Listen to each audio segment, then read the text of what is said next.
All right, welcome to the start of the web portion of your penetration testing course here at Cyber Ranges. So the next thing we are going to be looking at is the damn vulnerable web application, or DVWA, which is built into Metasploitable 2. So if you go ahead and you just go to your Docker IP, it will be on port 80.172.18.02 for me over here, but yours may be different. We can then click on DVWA. When we click on that, okay, you're going to see his username and password. Might be a little bit hard to see, especially if you're used to dark mode. But what we can do is we can go ahead. It says hint default username is admin, so we try an admin. I believe it's admin password, and there we go. We're in. Okay. So very first thing we want to do is we want to change out the security. All right, we're going to change this to low. This is a beginner level course. We're not going to try it on high just yet, but we'll change it to low. And just working our way down the list, right, we can go ahead and go to brute force first. So we have our username and password here for brute forcing. Now, something to realize when you're looking at this is for every single attack, we need to know the information within the cookies. So we need to know our PHP session ID, and then our security will be low. Our PHP session IDs may be different, okay? They're probably all going to be the same since we're admin, right? We all logged in with admin password, but as we continue to go through this, they may become different. So make sure you grab your PHP session ID. We also need to know the path, because if you're not utilizing this on, let's say, the Docker, and you're utilizing it on your own machine, or you're utilizing, I don't know, say anything else really, the path may be different. Okay, so if you actually have the VM itself for Metasploitable, the path may be different. Um, so that's something to look at. Also, make sure that you understand that information like right there. Well, let's go ahead and let's try to brute force this login page like right here. Now, could we just do an admin password? Most likely. We'll give it a quick try. Admin password. We'll go ahead and log in. Welcome to pass protected area admin. But that doesn't really teach us much, right? So let's brute force this thing, and we're going to utilize a tool called FUF. Now, FUF is an extremely powerful tool that I always felt like didn't really get as much notoriety as what it should have, right? Just because it could do a lot of different things, right? FUF. So what we could do is we can go ahead and we're going to I'm going to grab what I already have typed out for you all within the lesson plan there. But we can go ahead and we can throw this. Oh, I'm putting equal signs in here by accident because I was trying to make it bigger.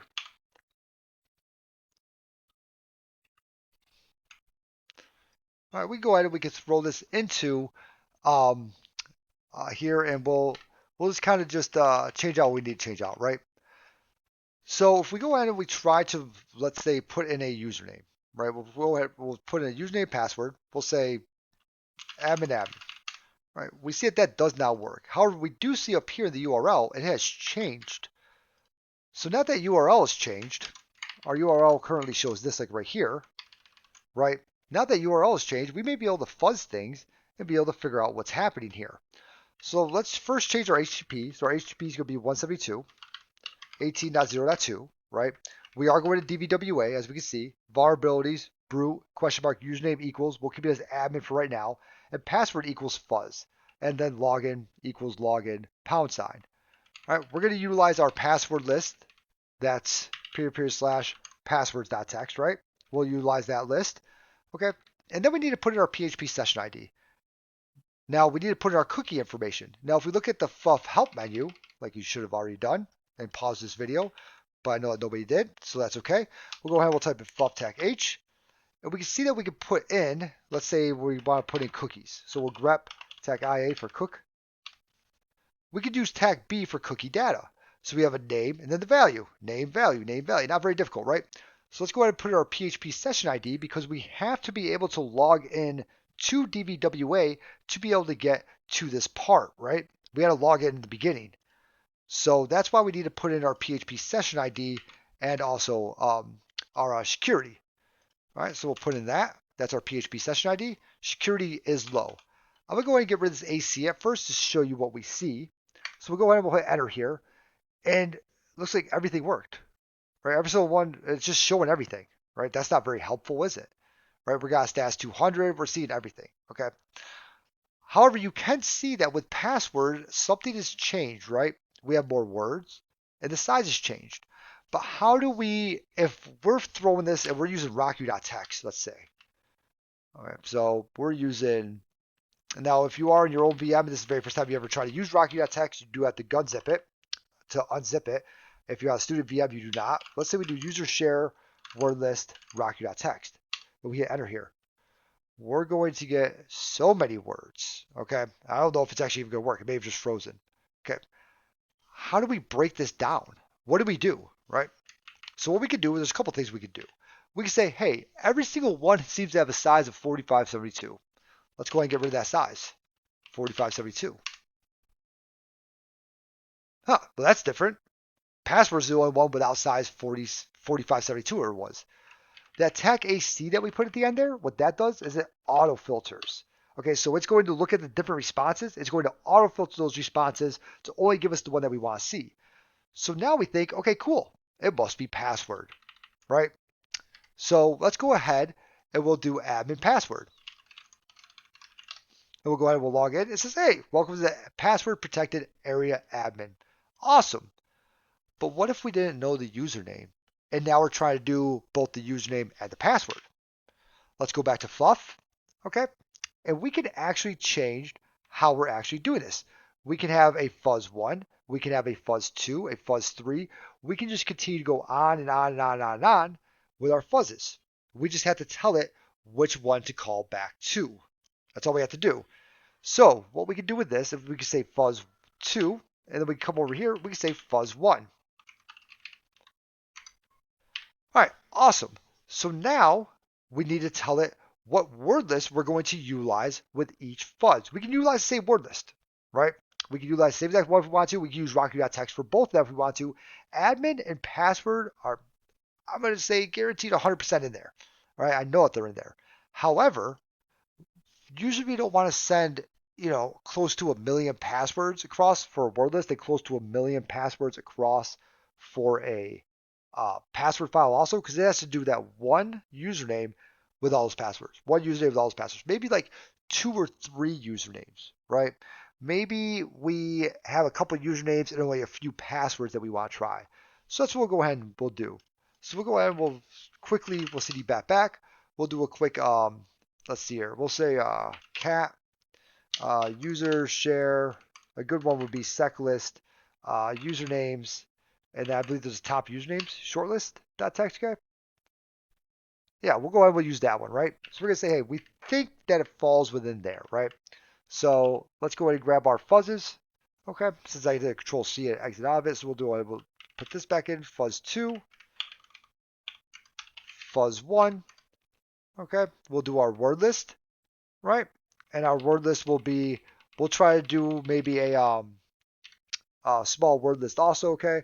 So we go ahead and we do a cat, or just like an ls tag LA or whatever, / user share seclist passwords. I think there's a password one here. Yep. And I think we have like top passwords also. 500 worst passwords. That might be a good one. There's 200 passwords. Dark web 2017 top 10.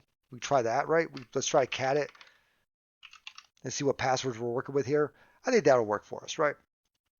So what we'll do is we'll say, hey, I want my first word list, okay, my fuzz1 word list.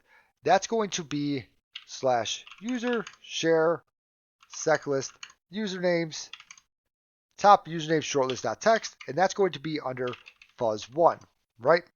So at fuzz1, we are going to send up all the stuff that's inside of here.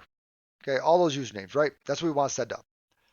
Okay, and then fuzz2, we need another tag W, and we're going to do a fuzz2. And that's going to be the password list, right? Which is right here. We'll say, hey, I want all those passwords. We'll say fuzz2. So now those guys will go after this one. And then we can make a fuzz3, a fuzz4, a fuzz5. We can just keep fuzzing this thing, right? We could throw SQL injection in there, let's say, and have that be our fuzz.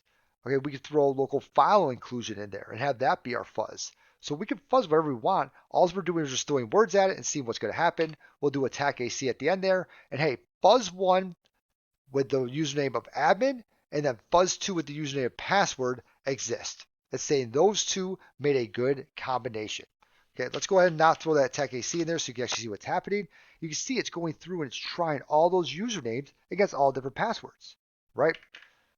Instead of looking through the whole thing again, we'll go ahead and we'll do that.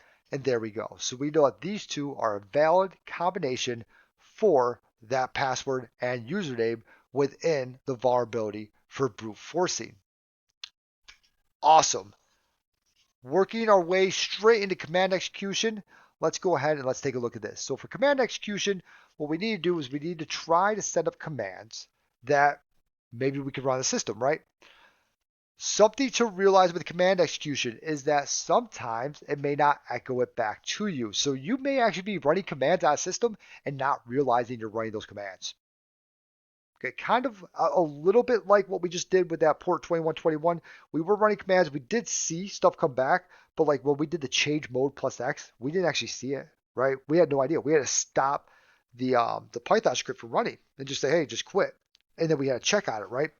But we may not always get an echo back of what actually happened.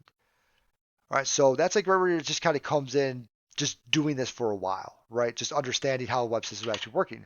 Let's go ahead and try just like we did with our Python script that we had there. Let's go ahead and do a semicolon, and we'll say ID.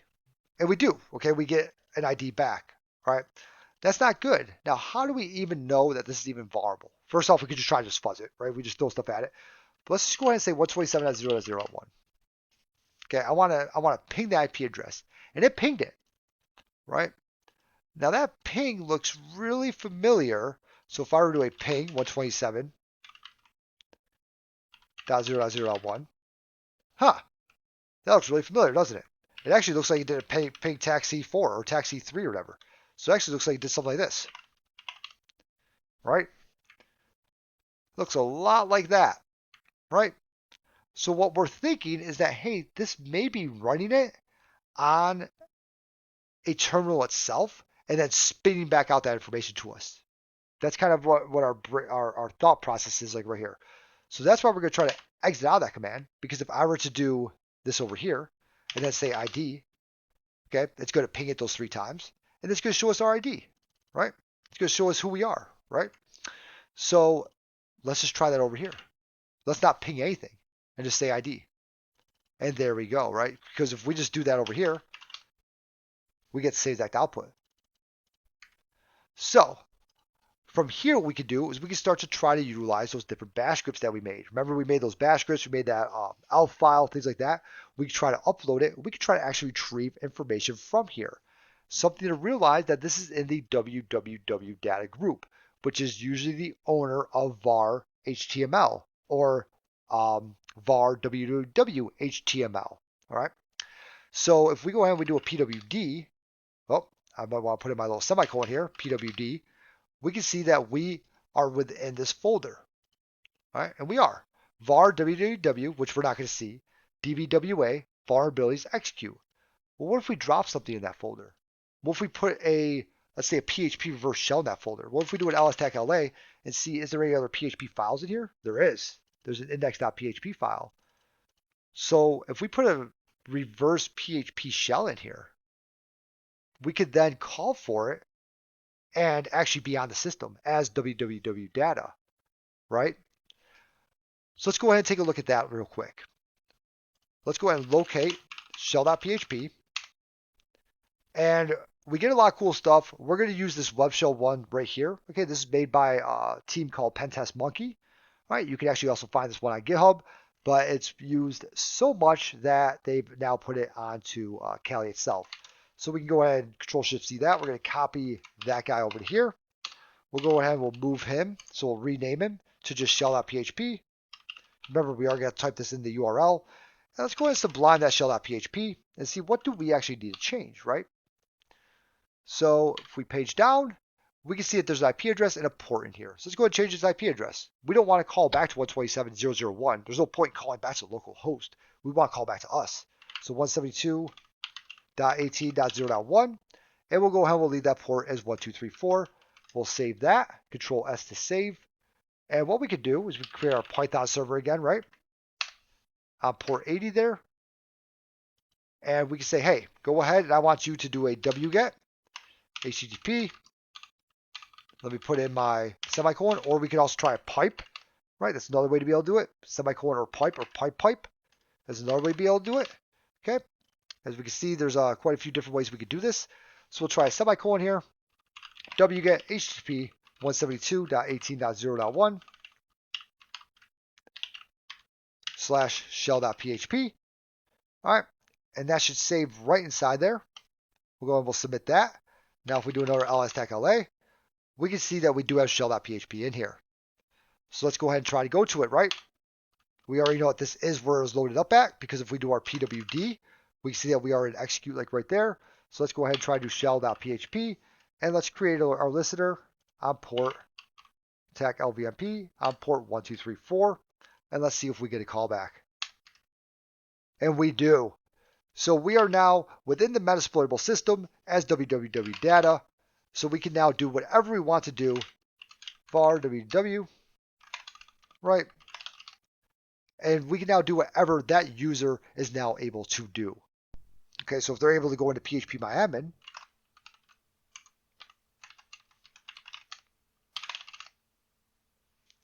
we might be able to find some good stuff in here. Now, you may have already noticed from the last time that this shell, it's not the best, right? Well, if you go ahead and you cat scripts full shell, we can actually get a full shell running on here. We could try, there's multiple ways to be able to do it. We could try this like right here. Okay, then we could press Control Z, STTY, raw tac echo. And then we'll go ahead and we'll do that foreground, FG, right? And that's going to bring back, because we backgrounded that. When we press that Control Z, we backgrounded it. We now get back in here, enter. Okay. Doesn't really seem to like it like that very much. That's okay.